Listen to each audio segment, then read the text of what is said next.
നമ്മെ അറിയുന്നവനായ കർത്താവായ യേശുവിൻ്റെ നാമത്തിൽ ഒരിക്കൽ കൂടെ ടോർച്ച് ട്രൂത്ത് കുടുംബം വചന സന്ദേശത്തിലേക്ക് നിങ്ങളെ സസന്തോഷം സ്വാഗതം ചെയ്യുന്നു. സ്നേഹനിധിയായ ദൈവം നമ്മെ പേർ ചൊല്ലി വിളിക്കുന്നവൻ എന്ന് തിരുവചനം പറയുന്നു. യോഹന്നാൻ സുവിശേഷം 10-ാം അധ്യായം 3-ാം വാക്യത്തിൽ യേശു നല്ല ഇടയൻ എന്ന കോൺടെക്സ്റ്റിൽ അവൻ തനിക്കുള്ളവയെ അറിയുകയും അവരെ പേർ ചൊല്ലി വിളിക്കുകയും ചെയ്യുന്നു എന്ന് വേദപുസ്തകം പറയുന്നു. ലോക സ്ഥാപനത്തിനു മുമ്പേ ക്രിസ്തുയേശുവിൽ നമ്മെ കണ്ടവനായ ദൈവം, അമ്മയുടെ ഗർഭത്തിൽ നമ്മെ മെടഞ്ഞവനായ ദൈവം, ഡിസൈൻ ചെയ്തവനായ ദൈവം, അത് മറ്റാരെക്കാളും ഈ ദിവസം നമ്മെ അറിയുകയും പേർ ചൊല്ലി വിളിക്കുകയും ചെയ്യുന്നു. യെശയ്യാപ്രവചനം 43-ാം അധ്യായം 1-ാം വാക്യത്തിൽ യെശയ്യാവിലൂടെ ദൈവം അരുളി ചെയ്യുന്നു, ഞാൻ നിന്നെ പേർ ചൊല്ലി വിളിച്ചിരിക്കുന്നു. നമ്മെ അറിയാമെങ്കിലല്ലേ ഇന്ന വ്യക്തി എന്ന് പറഞ്ഞ് ഒരാളിന് പേർ ചൊല്ലി വിളിക്കുവാൻ കഴിയത്തുള്ളൂ. സഹോദരങ്ങളെ, ധൈര്യമായിരിക്കുക. ദൈവം നമ്മെ കാണുന്നവനാണ്. മറ്റാരെക്കാളും ദൈവം നമ്മെ അറിയുന്നവനാണ്. നമ്മുടെ പുറമേയുള്ള കാര്യം ലോകം ചിലപ്പോൾ അറിയും, പക്ഷേ നമ്മുടെ പുറമേയും അകമേയും നമ്മൾ അറിഞ്ഞതും അറിയാത്തതും എല്ലാം കാണുകയും അറിയുകയും ചെയ്യുന്ന സ്നേഹനിധിയാകുന്ന ദൈവം നമുക്ക് വേണ്ടി ജീവിക്കുന്നു. പഴയ നിയമത്തിലും പുതിയ നിയമത്തിലും സ്ത്രീകളും പുരുഷന്മാരെ ഒക്കെ കർത്താവ് പല സമയത്ത് പേർ ചൊല്ലി വിളിച്ചിട്ടുണ്ട്. എന്നാൽ ഇന്ന് പകൽക്കാലം എൻ്റെ ഹൃദയത്തിൽ നിങ്ങളോട് സംസാരിപ്പാൻ ദൈവം നൽകിയ ദൂത്, ഒരു നേരം തന്നെ ആവർത്തിച്ച് ഇരട്ടിച്ച് അല്ലെങ്കിൽ ഇരട്ടിയായി കർത്താവ് പലരുടെ പേര് വിളിച്ചതത്രേ.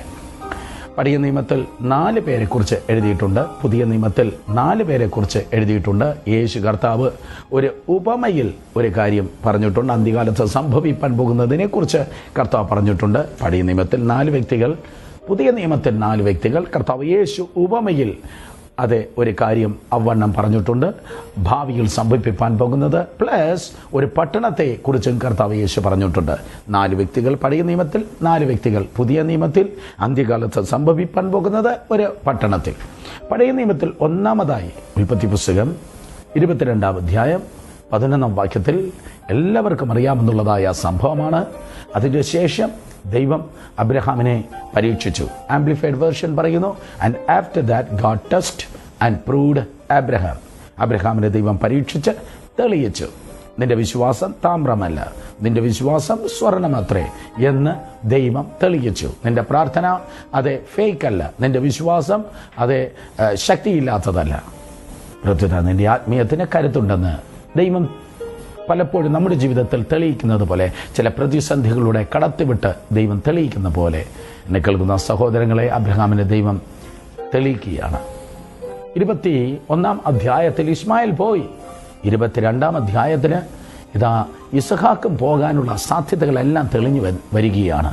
നമുക്കറിയാം, മോരിയ മലയിലേക്ക് അബ്രഹാം തൻ്റെ മകനായ ഇസഹാക്കുമായി കടന്നു പോകുന്ന വഴിക്ക് കുഞ്ഞു ചോദിക്കുന്നു, അപ്പ കത്തിയുണ്ട്, വിറകുണ്ട്, യാഗമൃഗം എവിടെ? അബ്രഹാം പറയുന്നു, ഗാഡ് വിൽ പ്രൊവൈഡ്, ദൈവം കരുതിക്കൊള്ളും. മുകളിലെത്തി യാഗപീഠം പണിതു, ആ കുഞ്ഞിനെ കെട്ടി ആ വിറകിന് മുകളിൽ അതെ കിടത്തി. അവസാന സെക്കൻഡിൽ കത്തിയെടുത്ത് അവനെ മുറിക്കുവാൻ തുടങ്ങുമ്പോൾ, ലാസ്റ്റ് സെക്കൻഡിൽ, അവസാന ആ ഞൊടിയിൽ പെട്ടെന്ന് ആകാശത്ത് നിന്ന് ദൈവത്തിന്റെ ദൂതൻ ഇപ്രകാരം വിളിക്കുന്നു 2 പ്രാവശ്യം, അബ്രഹാമേ അബ്രഹാമേ. 1 പ്രാവശ്യമല്ല, 2 പ്രാവശ്യം, അബ്രഹാമേ അബ്രഹാമേ, ബാലന്റെ മേൽ കൈവയ്ക്കരുത്. എന്താ അത് അർത്ഥമാകുന്നത്? അബ്രഹാമേ, ഇവൻ ആരാണ്? ഇത് ദൈവത്തിന്റെ വാഗ്ദത്തമാണ്. ഇസ്മായിൽ ദൈവത്തിന്റെ വാഗ്ദത്തമല്ല. അവൻ പോയാൽ അവൻ തിരിച്ചു കിട്ടത്തില്ല. പക്ഷേ ഇസഹാക്ക് ദൈവത്തിന്റെ വാഗ്ദത്തം അത്രേ. ആകാശത്തിലെ നക്ഷത്രങ്ങളെ പോലെ, കടൽക്കരയിലെ മണൽത്തരികളെ പോലെ ഞാൻ നിനക്ക് സന്തതിയെ നൽകും എന്ന് ഇസ്മായിലിനെ കുറിച്ചല്ല പറഞ്ഞത്, ഇസഹാക്കിനെ കുറിച്ചത്രേ പറഞ്ഞത്. അതെ, ബാലന്റെ മേൽ കൈവയ്ക്കല്. അബ്രഹാമേ അബ്രഹാമേ, ബാലന്റെ മേൽ കൈവയ്ക്കല്. ഇന്ന് പകൽ മനസ്സിലാക്കണമേ, ദൈവം നിങ്ങളോട് ഇടപെടുകയാണ്. നിങ്ങളുടെ വാഗ്ദത്തങ്ങൾ കൈവിട്ടു പോയി എന്ന് ചിന്തിക്കുമ്പോൾ, ജീവിതത്തിൻ്റെ കണക്കുകൂട്ടൽ തെറ്റിപ്പോയി എന്ന് നിങ്ങൾ കരുതുന്നു എങ്കിൽ, ഏതോ ഒരു പ്രത്യേക സമയത്ത് എല്ലാം തീർന്നെന്ന് പറയുമ്പോൾ അവസാന സെക്കൻഡിൽ ദൈവം നിങ്ങൾക്കായി പ്രവർത്തിക്കുക തന്നെ ചെയ്യും. ദൈവം ലേറ്റായി വരികയില്ല, ദൈവം നേരത്തെ വരത്തില്ല. അവൻ തക്ക സമയത്താണ് എല്ലാ സമയത്തും കടന്നു വരുന്നത്. ഉദാഹരണമായി വേഗത്തിൽ ഞാൻ പറയട്ടെ, പുതിയ നിയമത്തിൽ യായിറോസ് പറയും ചില മിനിറ്റുകൾ ലേറ്റായി, കാരണം തൻ്റെ മകൾ മരിച്ചിരിക്കുന്നു. നയ്യിലെ വിധവ പറയും ചില മണിക്കൂറുകൾ ലേറ്റായിരിക്കുന്നു, കാരണം തൻ്റെ മകൻ ഇതാ മരിച്ചിരിക്കുന്നു. മാർത്തയും മറിയം പറയും 4 ദിവസം ലേറ്റായിരിക്കുന്നു. ഒരപ്പൻ പറയുന്നു ചില മിനിറ്റുകൾ ലേറ്റായി. ഒരമ്മ പറയുന്നു പല മണിക്കൂറുകൾ ലേറ്റായി. 2 സഹോദരിമാർ പറയുന്നു പല ദിവസങ്ങൾ ലേറ്റായി. നിങ്ങളും വാച്ച് നോക്കി കലണ്ടർ മറിച്ച് പറയുന്നു ലേറ്റായിപ്പോയി കർത്താവേ, എൻ്റെ വിഷയങ്ങൾക്ക് അവിടുന്ന് ലേറ്റായിപ്പോയി. എന്നാൽ കാലങ്ങളെ നിർമ്മിച്ച ദൈവം, സമയങ്ങളെ നിർമ്മിച്ച ദൈവം, അവനൊരു നേരമുണ്ട്. ദാസന്മാരെ കണ്ട യജമാനന്റെ കയ്യിലേക്കും ദാസിമാരെ കണ്ട യജമാനത്തിയുടെ കയ്യിലേക്കും എന്നതുപോലെ യേശു കർത്താവിൻ്റെ കണ്ണുകളിലേക്ക് നോക്കി കാത്തിരിക്കുന്ന നിങ്ങൾ ഒരിക്കലും ലജ്ജിച്ചു പോകത്തില്ല. നിങ്ങളുടെ വാഗ്ദത്തങ്ങൾ നശിക്കുകയും ഇല്ല. പേർ ചൊല്ലി വിളിക്കുന്ന ദൈവം പറയുന്നു, അബ്രഹാമേ, അബ്രഹാമേ. വീണ്ടും മുന്നോട്ട് വന്നാട്ടെ. ഉൽപ്പത്തി പുസ്തകം തന്നെ 46-ാം അധ്യായം 1-2 വാക്യങ്ങൾ വായിക്കുമ്പോൾ അവിടെ ഇതാ യാക്കോബിനെ ദൈവം വിളിക്കുകയാണ്. ദീർഘവർഷത്തിന് ശേഷം ദൈവം സംസാരിക്കുക. ആൾമോസ്റ്റ് 22 വർഷത്തിന് ശേഷമാണ് യാക്കോബ് ദൈവത്തിന്റെ ശബ്ദം കേൾക്കുന്നത്. യോസഫ് തന്റെ ഭവനത്തിൽ നിന്ന് ഇറങ്ങിപ്പോയതിനു ശേഷം യാക്കോബ് ദൈവശബ്ദം കേട്ടതേ ഇല്ല. ഇവിടെ ഇതാ ദീർഘവർഷത്തിന് ശേഷം ദൈവം യാക്കോബിനോട് പറയുന്നു, യാക്കോബേ, യാക്കോബേ, നീ മിസ്രൈമിലേക്ക് പോകുവാൻ ഭയപ്പെടേണ്ട. എന്താ കാര്യം? നിന്റെ സ്വപ്നക്കാരൻ ആ മകനുണ്ടല്ലോ യോസഫ്, അവനെ സഹോദരന്മാർ തള്ളി. പല പ്രതിസന്ധിയിലൂടെ അവൻ കടന്നുപോയി. അപവാദം കേട്ടു, അവൻ ജയിലിൽ വീണു. ആ സ്വപ്നക്കാരൻ അവനെ പലരും ഉപദ്രവിച്ചു. ആ സ്വപ്നക്കാരൻ ഉപദ്രവം നേരിട്ടു. പക്ഷെ അവനെ കൊല്ലുവാൻ ആർക്കും കഴിഞ്ഞതേയില്ല. യാക്കോബേ, നീ കേട്ടത് നിന്റെ സ്വപ്നക്കാരൻ മരിച്ചെന്നാ. നോ, നിന്റെ സ്വപ്നക്കാരൻ മരിച്ചിട്ടില്ല. കാണുന്ന മണ്ഡലത്തിൽ നീ അവനെ കാണുന്നില്ലെങ്കിലും കാണാത്ത മണ്ഡലത്തിൽ ആ സ്വപ്നക്കാരൻ വളരുകയാണ്. അവൻ തന്റെ ലക്ഷ്യത്തിൽ എത്തിയിട്ടുണ്ട്. പിതാവേ, മാതാവേ, നിങ്ങളുടെ മക്കളെക്കുറിച്ച് ഒത്തിരി സ്വപ്നങ്ങൾ നിങ്ങൾക്കുണ്ടായിരിക്കും. കാണുന്ന മണ്ഡലത്തിൽ അയ്യോ, അവനിങ്ങനെ ആയല്ലോ, അവളുടെ ജീവിതം ഇങ്ങനെ ഈ രീതിയിലായല്ലോ, എൻ്റെ കുടുംബം ഇങ്ങനെ ആയല്ലോ, എൻ്റെ ബിസിനസ് ഈ രീതിയിലായല്ലോ എന്ന് കാണുന്ന മണ്ഡലത്തിൽ കുത്തുവിട്ട പുസ്തകം പോലെ പലതും തകർന്നു കിടക്കുന്നു എങ്കിൽ കാണാത്ത ദൈവം പറയുന്നു, കാണാത്ത അതേ മണ്ഡലത്തിൽ ചിലതിനെ ഒളിപ്പിച്ചു വെച്ചിരിക്കുന്ന ദൈവം നിങ്ങളെ നോക്കി പറയുന്നു, നിങ്ങളുടെ സ്വപ്നം മരിച്ചു പോയിട്ടില്ല, അത് ലക്ഷ്യത്തിലേക്ക് നീങ്ങുകയാണ്. യാക്കോബേ, യാക്കോബേ, മിസ്രൈമിലേക്ക് പോകുവാൻ നീ ഭയപ്പെടേണ്ട. ഇന്ന് പകൽക്കാലം നിങ്ങളുടെ പേര് വിളിച്ചിട്ട് ഔവണ്ണം തന്നെ കർത്താവ് പറയും, നിന്റെ സ്വപ്നങ്ങൾ ഒന്നും ഒരിക്കലും മരിക്കത്തില്ല. സ്വപ്നം നൽകിയ ദൈവം ആ സ്വപ്നത്തിലേക്ക് കൈപിടിച്ച് എത്തിക്കുക തന്നെ ചെയ്യും. യോസഫ് കണ്ട സ്വപ്നം നമുക്കറിയാം. 11 കറ്റകൾ തന്നെ നമസ്കരിക്കുന്നു. സൂര്യനും ചന്ദ്രനും 11 നക്ഷത്രങ്ങളും തന്നെ നമസ്കരിക്കുന്നു. എക്സാക്ട്ലി അത് സംഭവിക്കുകയുണ്ടായി. ഈ ദിവസം അതെ വിശ്വാസത്താൽ കേട്ടിരുന്നാട്ടെ, യാക്കോബേ, യാക്കോബേ. ആദ്യം അബ്രഹാമേ, അബ്രഹാമേ, ദെൻ യാക്കോബേ, യാക്കോബേ. പുറപ്പാട് പുസ്തകം 3-ാം അധ്യായം 4-ാം വാക്യത്തിലേക്ക് നോക്കുമ്പോൾ 4000 വർഷങ്ങൾക്ക് മുമ്പ് മരുഭൂമിയിൽ സ്വന്തമല്ലാത്തവന്റെ ആടുകളെ മേയിച്ച് 40 വയസ്സ് മുതൽ 80 വയസ്സ് വരെ നടന്ന മോശ. എല്ലാ ദൈവദാസന്മാരുടെയും പ്ലാറ്റ്ഫോമിന് പിൻപിൽ ഒരു അധ്യായമുണ്ട്.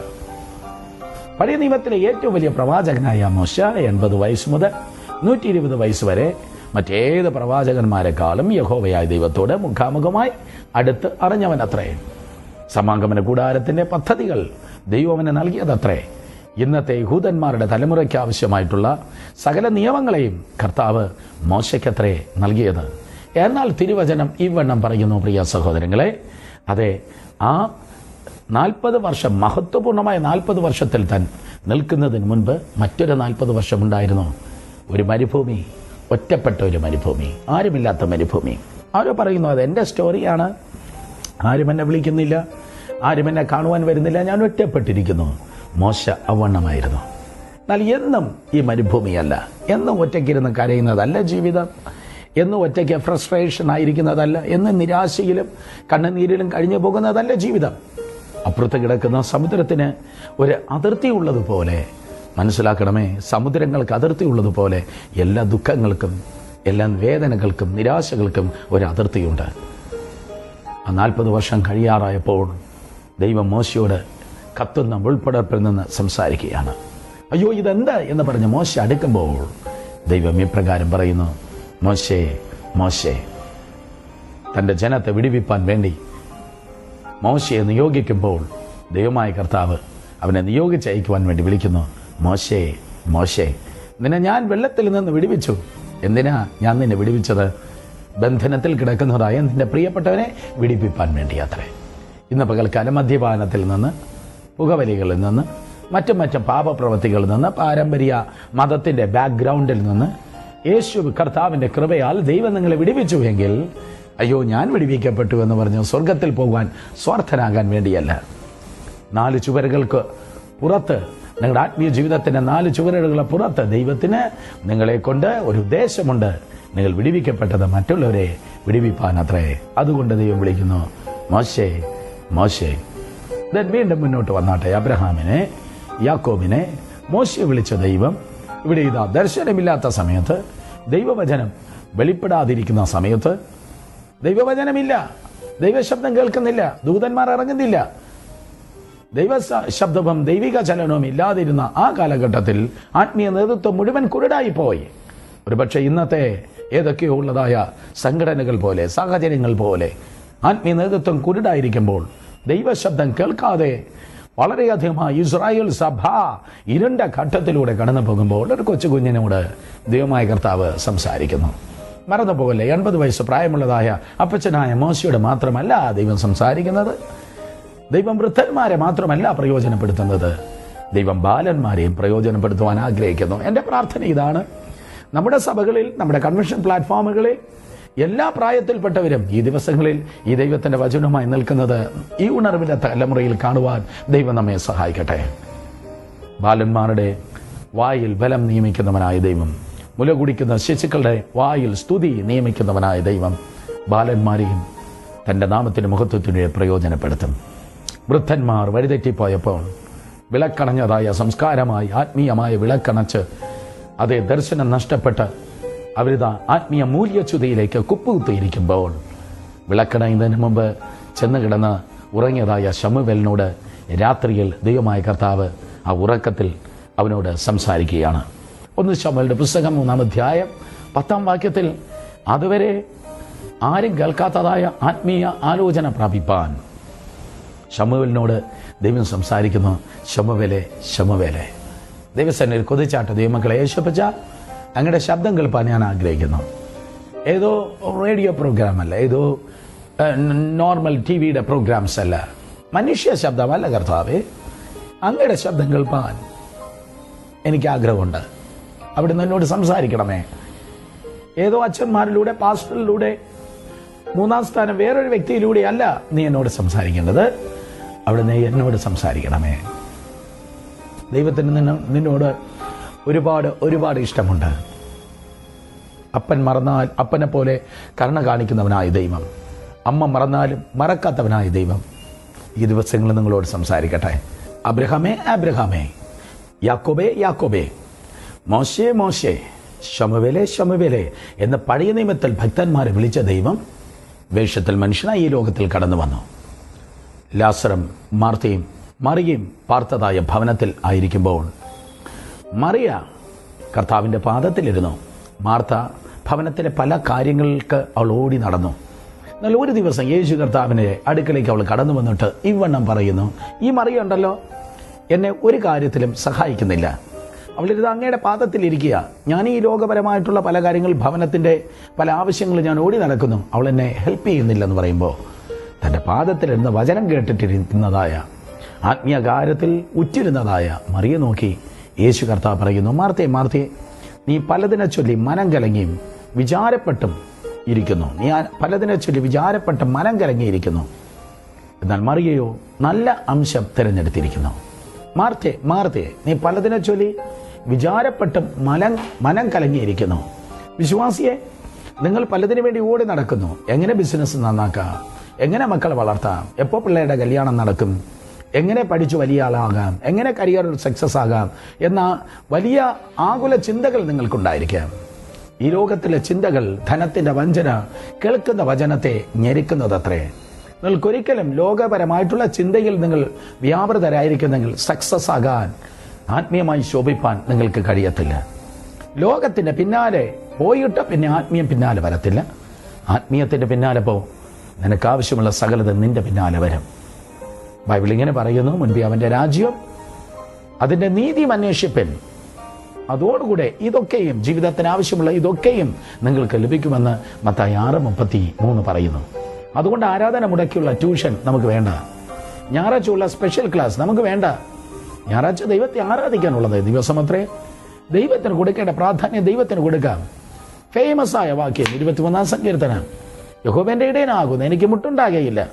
അതുകൊണ്ട് ഞാൻ ജോലിയുടെ പിന്നാലെ പോകത്തില്ല, ഞാൻ പ്രൊമോഷന്റെ പിന്നാലെ പോകത്തില്ല, ഞാൻ പണത്തിന്റെ പിന്നാലെ പോകത്തില്ല. യഹോവ എന്റെ ഇടയനാകുന്നു. ഞാൻ പലതിനെ ചൊല്ലി മനം കലങ്ങി വിചാരപ്പെടുകയില്ല. ഞാൻ അവന്റെ പിന്നാലെ പോകും. അവന്റെ പിന്നാലെ പോകുമ്പോൾ നന്മയും കരുണയും എൻ്റെ ആയുഷ്കാലമൊക്കെ എന്നെ പിന്തുടരും. ഒരു ട്രാൻസ്ലേഷനിൽ ഇപ്രകാരം എഴുതിയിരിക്കുന്നു, നന്മയും കരുണയും എൻ്റെ ആയുഷ്കാലമൊക്കെ എന്നെ പിന്തുടർന്ന് എന്നെ ഓവർടേക്ക് ചെയ്യും. ദാറ്റ് മീൻസ് നന്മയാൽ ഞാൻ പൊതിയപ്പെടും. അതുകൊണ്ട് വ്യാകുല ചിന്തകൾ നമുക്ക് വേണ്ട. മാർത്തേ ഈ ദിവസം ലോകപരമായ കാര്യത്തിൽ എൻ്റെ ഭാവി വർഷങ്ങൾ കഴിഞ്ഞു പോയി, കാലങ്ങൾ കഴിയുന്നു, ഞാൻ എന്താകുമെന്ന് പറയുന്നെങ്കിൽ യേശു അതുപോലെ പറയും, നോ മാർത്തേ മനം കലങ്ങേണ്ട. തുടർന്ന് താഴേക്ക് വായിക്കുക. തൻ്റെ പ്രിയ ശിഷ്യന്മാരിൽ ഒരുവനായ പത്രോസിനോട് സംസാരിക്കുകയാണ്.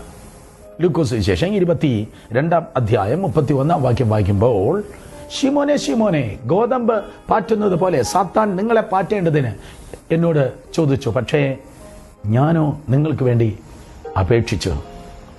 നമുക്കറിയാം, യൂദയിലേക്ക് സാത്താൻ കയറി യേശു കർത്താവിനെ അവൻ കാണിച്ചു കൊടുത്തു.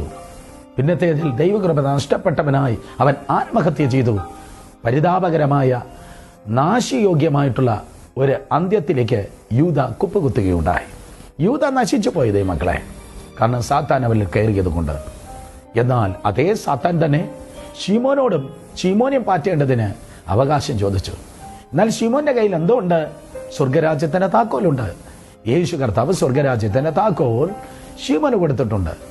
അതുകൊണ്ട് ആദ്യം സാത്താൻ വന്നത് ശീമോന്റെ അടുക്കൽ തന്നെയായിരുന്നു, യൂദയുടെ അടുക്കലേക്ക് വരുന്നതിന് മുമ്പ്. നമുക്കറിയാം, യൂദ നാശയോഗ്യൻ എന്ന് യേശു ഓൾറെഡി പറഞ്ഞു കഴിഞ്ഞു. യൂദ കാണിച്ചു കൊടുക്കും, അതിനുശേഷം അവൻ നശിക്കുമെന്ന് യേശുവിനെ നന്നായി അറിയാം. പക്ഷെ ഇവിടെ പ്രധാനപ്പെട്ട ദൂത് ഇതത്രേ, യേശു കർത്താവ് പത്രോസിന് വേണ്ടി പ്രാർത്ഥിച്ചു, ശീമോന് വേണ്ടി പ്രാർത്ഥിച്ചു. അതുകൊണ്ട് യൂദയ്ക്ക് വന്നതായ നാശം അവൻ വന്നില്ല. ഈ ദിവസം പ്രാർത്ഥിക്കാത്ത പാസ്റ്ററായിരിക്കാം നിങ്ങൾക്കുള്ളത്. നിങ്ങൾ പറയുമായിരിക്കും, ആരും എനിക്ക് വേണ്ടി പ്രാർത്ഥിക്കുന്നില്ല. വേണ്ട, ലോകത്തിന് ആരും നിങ്ങൾക്ക് വേണ്ടി പ്രാർത്ഥിക്കേണ്ട. ഏറ്റവും നല്ല പ്രാർത്ഥനക്കാരൻ നിങ്ങൾക്ക് വേണ്ടി പ്രാർത്ഥിക്കുന്നു. ഏറ്റവും നല്ല മധ്യസ്ഥൻ നിങ്ങൾക്ക് വേണ്ടി മധ്യസ്ഥ ചെയ്യുന്നു. ഭൂമിയിലല്ല, സ്വർഗത്തിൽ പിതാവായ ദൈവത്തിന്റെ സന്നിധിയിൽ ഏക മധ്യസ്ഥനാകുന്ന കർത്താവ് യേശു നിങ്ങൾക്ക് വേണ്ടി പ്രാർത്ഥിക്കുന്നു. ഒരുപക്ഷെ നിങ്ങൾ പറയും, ഓ ബ്രദർ സുരേഷേ, വെറുതെ പറഞ്ഞ് ഫലിപ്പിക്കാതെ. അങ്ങനെ വേദപുസ്തകം പഠിപ്പിക്കുന്നു സഹോദരങ്ങളെ. 1 തിമോഥെയോസിന്റെ ലേഖനം 2-ാം അധ്യായം 5-ാം വാക്യം വായിക്കുമ്പോൾ, ഏക മധ്യസ്ഥൻ കർത്താവ് യേശു അവൻ നിങ്ങൾക്ക് വേണ്ടി പ്രാർത്ഥിക്കുന്നു. വാഴ്ചകളുടെ, അധികാരങ്ങളുടെ, ഈ അന്ധകാരത്തിന്റെ ലോകാധിപതികളുടെ, സ്വർലോകങ്ങളുടെ ദുഷ്ടാത്മ സൈന്യത്തിന്റെ ശബ്ദം, സകല മന്ത്രവാദ ശബ്ദം ഒക്കെ നിങ്ങൾക്കെതിരെ ഉയരുമ്പോൾ അതിനെതിരെ യഹൂദ ഗോത്രത്തിലെ സിംഹമായ കർത്താവ് യേശുവിന്റെ പ്രാർത്ഥനയുടെ സ്വരം നിങ്ങൾക്ക് വേണ്ടി ഉയരുന്നു. നിങ്ങൾക്ക് വേണ്ടി, നിങ്ങളുടെ ഭവനത്തിന് വേണ്ടി, നിങ്ങൾക്ക് മക്കൾക്ക് വേണ്ടി, ഒക്കെ നിങ്ങളുടെ വർത്തമാനത്തിന് മാത്രമല്ല, നിങ്ങളുടെ ഭാവിക്ക് വേണ്ടി യേശു നിങ്ങൾക്ക് വേണ്ടി മധ്യസ്ഥ ചെയ്യുന്നു. ശിമോനെ ഗോതമ്പിനെ പോലെ പാറ്റേണ്ടതിന്. ഒരുപക്ഷെ ഇന്ന് നിങ്ങളുടെ ഓരോരുത്തരുടെ പേര് പറഞ്ഞിട്ട് കർത്താവ് പറയും, സാത്താൻ നിന്നെ പാറ്റേണ്ടതിന് അവകാശം ചോദിച്ചു, പക്ഷെ ഞാൻ നിനക്ക് വേണ്ടി പ്രാർത്ഥിക്കുന്നു. പ്രാർത്ഥിച്ച ഒരു സഭയെക്കുറിച്ച്, സഭയെ നോക്കി, സഭയുടെ പ്രാർത്ഥന കേട്ടിട്ട് കർത്താവിത സഭയെ മുട്ടിക്കാൻ വന്ന ഒരുവനെ ഇതുപോലെ ഒരു പ്രാവശ്യം 2 വട്ടം വിളിച്ചു. അപ്പോസ്തലപ്രവൃത്തി 9-ാം അധ്യായം 4-ാം വാക്യം, ശൗലൊരു കൊടുങ്കാറ്റ് പോലെ മതകോടതിയുടെ പ്രത്യേക അധികാരവുമായി ഉള്ള സഭയെ മുടിക്കുമെന്ന് പറഞ്ഞ് വേഗത്തിൽ ഓടി വരികയാണ്. എനിക്ക് തോന്നുന്നു, മറുവശത്ത് ശൗല്യത ഒരു വശത്തോടെ അവരെ നശിപ്പിക്കാൻ വരുമ്പോൾ, മറുവശത്ത് ദൈവസഭ മുട്ടിന്മേൽ നിന്ന് ദൈവത്തോട് പറയുകയാണ്. ഈ ദിവസം നിങ്ങൾ പറയും, എൻ്റെ നേരെ വരുന്ന പ്രശ്നങ്ങൾ ഭയങ്കരമാണ്, എൻ്റെ നേരെ വരുന്നതായ വ്യക്തികൾ വളരെ ശക്തിശാലികളാണ്, എനിക്കവരോട് ഒന്നും പറവാൻ കഴിയത്തില്ല. No problem. ആ ഉന്നതന്മാരോട് നിങ്ങൾ പറയണ്ട, അത്യുന്നതനോട് പറഞ്ഞാട്ടെ. ഉന്നതന്മാരോട് സംസാരിച്ചോളും. ഉന്നതനായ പരീശന്മാരിൽ ശ്രേഷ്ഠന്മാരിൽ ഒരുവനായ ശൗല് ഉള്ള സഭയെ മുടിക്കുമെന്ന് പറഞ്ഞ് ഓടി വരുമ്പോൾ, വടക്കോട്ട് ഓടി വന്ന് നശിപ്പിക്കുമെന്ന് പറയുന്നവനെ തെക്കോട്ട് തിരിച്ചുവിടുന്നവനായ ദൈവം, കൊടുങ്കാറ്റ് പോലെ, സുനാമി പോലെ, ഭൂമി കുലുക്കം പോലെ നിങ്ങളെ ഉള്ള അവസ്ഥകൾ തകർക്കുമെന്ന് വെല്ലുവിളിക്കുന്ന മന്ത്രവാദ ശക്തികൾ, അയൽക്കാരിൽ നിന്നുള്ള ഭീഷണികൾ, ബോസിൽ നിന്നുള്ള പരാക്രമണങ്ങൾ ഒക്കെ ഈ ദിവസങ്ങൾ നിങ്ങളുടെ ജീവിതത്തിലുണ്ടെങ്കിൽ മുട്ടുമടക്കിക്കേ. മനുഷ്യനോട് പറയല്ലേ, മനുഷ്യന്റെ മുമ്പിൽ കരയല്ലേ. മുട്ടുമടക്കി ദൈവത്തോട് പറ. അവൻ സംസാരിക്കേണ്ടവനോട് സംസാരിക്കും, ശാന്തമാക്കേണ്ടവനോട് ശാന്തമാക്കും. വേദപുസ്തകം പറയുന്നു, ആ ശൗലിനെ ദൈവം പൗലോസാക്കി തീർത്തു. കർത്താവ് പറയുകയാണ്, ശൗലേ ശൗലേ, നീ എന്നെ ഉപദ്രവിക്കുന്നതെന്ത്? ശൗലേ, നീ എൻ്റെ സഭയെ എന്തിനു ഉപദ്രവിക്കുന്നു എന്നല്ല ചോദിച്ചത്. ശൗലേ, നീ എന്നെ ഉപദ്രവിക്കുന്നതെന്ത്? അർത്ഥം, രക്ഷിക്കപ്പെട്ട ഒരു ദൈവപൈതലിന്റെ കണ്ണുനീർ യേശുവിൻ്റെതാണ്. രക്ഷിക്കപ്പെട്ട ഒരു ദൈവപൈതലിന്റെ പ്രശ്നം യേശുവിൻ്റെ പ്രശ്നം. നിങ്ങളുടെ ഭാരം യേശുവിൻ്റെ ഭാരം. നീ ക്രിസ്തു യേശുവിൽ ആത്മാവിൽ ഒന്നായിരിക്കുകയാണ്. അതുകൊണ്ട് അവനോട് പറഞ്ഞാട്ടെ, നിങ്ങളോട് പൊരുതുന്നവരോട് അവൻ പൊരുതട്ടെ, നിങ്ങളോട് വാദിക്കുന്നവരോട് അവൻ വാദിക്കട്ടെ. ശത്രു ഒരു വഴിയായി വരട്ടെ, അവർ 7 വഴിയായി തകർന്ന് മാറട്ടെ. യേശു കർത്താവ് അന്ത്യകാലത്തെക്കുറിച്ച് മറ്റൊരു കാര്യം പറയുകയുണ്ടായി. മത്തായി സുവിശേഷം 7-ാം അധ്യായം 21-22 വാക്യങ്ങൾ വായിക്കുമ്പോൾ, അന്ത്യകാലത്ത് വലിയൊരു കൂട്ടം വന്നിട്ട് കർത്താവിനോട് പറയും, കർത്താവേ കർത്താവേ, ഞാൻ അത് ചെയ്തു, ഞാൻ ഇത് ചെയ്തു, ഞാൻ വീര്യപ്രവൃത്തികൾ ചെയ്തു, ഞാൻ ഭൂതത്തെ പുറത്താക്കി. അവരും കർത്താവിനെ വിളിക്കുന്ന വെറുതെ കർത്താവേ കർത്താവേ എന്നാണ്. അവർ പല കാര്യം ചെയ്തു, പക്ഷേ ദൈവ ഇഷ്ടം അവർ ചെയ്തില്ല. ദൈവ ഇഷ്ടം അവർ ചെയ്യാത്തത് കൊണ്ട് അവർക്ക് സ്വർഗത്തിൽ കയറുവാൻ കഴിഞ്ഞില്ല. നിങ്ങളുടെ ശുശ്രൂഷയല്ല നിങ്ങളെ സ്വർഗത്തിലെത്തുന്നത്, ദൈവ ഇഷ്ടം ചെയ്യുന്ന നിങ്ങളുടെ ജീവിതമാണ് നിങ്ങളെ സ്വർഗത്തിൽ കൊണ്ടുപോകുന്നത്. ഞാൻ ആവർത്തിക്കട്ടെ, കുറെ വാരിവലിച്ച് Korean method, Colombian method, American method, Australian method എന്ന് പറയുന്ന പല കാർബൺ കോപ്പി അല്ല നിങ്ങളെ സ്വർഗത്തിൽ കൊണ്ടുപോകുന്നത്. ദാവീദ് തന്റെ തലമുറയിൽ യഹോവയ്ക്ക് ഹിതപ്രകാരമായത് ചെയ്തത്.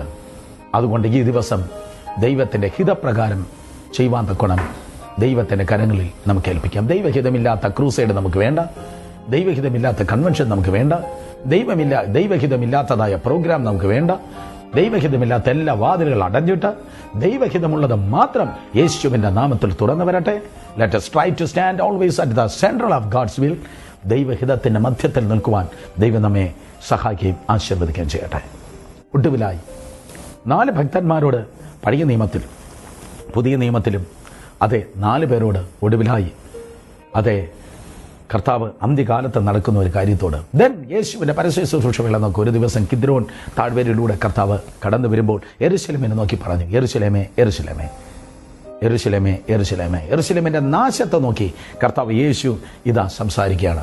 മത്തായി സുവിശേഷം 23-ാം അധ്യായം 37. AD 70 യെരുശലേമേ യെരുശലേമേ, പ്രവാചകന്മാരെ കല്ലെറിയുന്നവളെ, കോഴി തൻ്റെ കുഞ്ഞിനെ ചേർക്കുന്നത് പോലെ നിന്നെ ചേർക്കാൻ എനിക്കോ മനസ്സായി എന്ന് പറഞ്ഞ കർത്താവ് വിലപിച്ചതായ വിലാപത്തിന് AD 70 ആ പ്രവചനം ഒത്തു. റോമാ പട്ടാളം യെരുശലേമിനെ തകർത്ത് കളഞ്ഞു എന്ന് ചരിത്രം പറയുന്നു. എന്നെ കേൾക്കുന്ന സഹോദരങ്ങളെ, ഈ ദിവസം കോഴി തൻ്റെ കുഞ്ഞിനെ ചിറകിലെ നിലയിൽ സൂക്ഷിക്കുന്നത് പോലെ ദൈവമായ കർത്താവ് നമ്മെ ചേർക്കുവാൻ ആഗ്രഹിക്കുന്നു.